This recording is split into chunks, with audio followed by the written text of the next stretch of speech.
All right, topic 10, lesson 3. So this is called governments in Southwest Asia. So Southwest Asia has a wider range of governments than any parts or most regions in the world. Several governments in the region are based on religion, though, which is a little different, or tradition of their religion. Today, the region's governments range from democracies all the way to authoritarian governments. An authoritarian government is one where the power is held by one person. Or a small group sometimes. And the ruler's power is unlimited, so that's kind of a scary thought, right? Authoritarian governments have absolute power and outright dictatorships in most cases. So while the region does have some democracies, ethnic and religion tensions have really helped, or hurt, I should say, and weakened their democracies. Historically, the region was ruled by monarchs like a king or a sultan, or by the military leader who would have taken power, okay? In the 1900s, though, some countries in the region had dictatorships, not that long ago, and some still do, where one leader would seize and have total control, total power.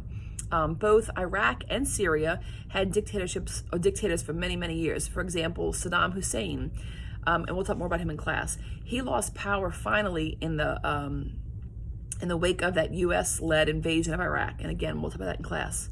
The region also has a theocracy in Iran. A theocracy, which is Theocracy, is a government run by religious power. So that's very different from what we're used to, right? And so some countries in Southwest Asia have also taken steps towards democracy, but still have a really tough time. The strong democracies in the region are going to be in Cyprus and Israel. Those are the two strongest.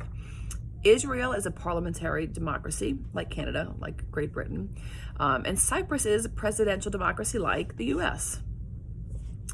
Another one that tries to be democratic but has a lot of issues is Lebanon. So their government has democratic elections, but it also has a parliamentary democracy.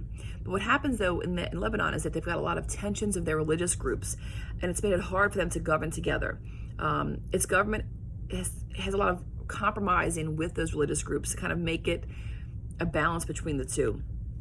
And so this is an interesting thing how they do it. So Lebanon's president must be a Christian, its prime minister must be a Sunni Muslim, and the head of parliament must be a Shia Muslim. So they have this structure to kind of help calm tensions, but it limits their democratic choice, because if you have to have somebody from that certain religion, it doesn't allow other people to step up and be a part of that government. Some places like Kuwait has a constitutional monarchy where the citizens elect representatives to parliament.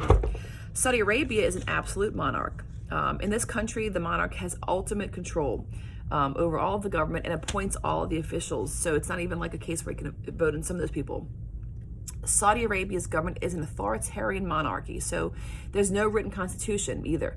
And so that doesn't define the power of the monarch. So it's really up to the whim of whoever is in charge. Iran's government is controlled by its religious leaders, so that's a theocracy. So after the 1979 revolution in Iran, a new government dedicated to following Islamic law and anti-Western policies came into the power. So anti-Western, that's important.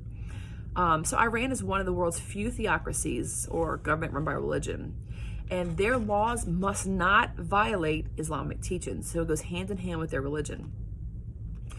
In 2011, during what we've talked about before, the Arab Springs revolts, right? So many Syrians, like people in many other Arab countries, rose up to demand democracy. And basically what happened was the government responded by carrying out a war against anybody who opposed the Syrian leader's dictatorship. So large parts of the country start to come under the control of rebel groups, terrorists, including ISIS, which you've heard about before. And for these reasons, Syria is considered to have a failed state, which means that the government cannot protect the people and can't effectively control or run their territory. So it's kind of a scary place for their citizens in most cases. All right, that's it for lesson 3.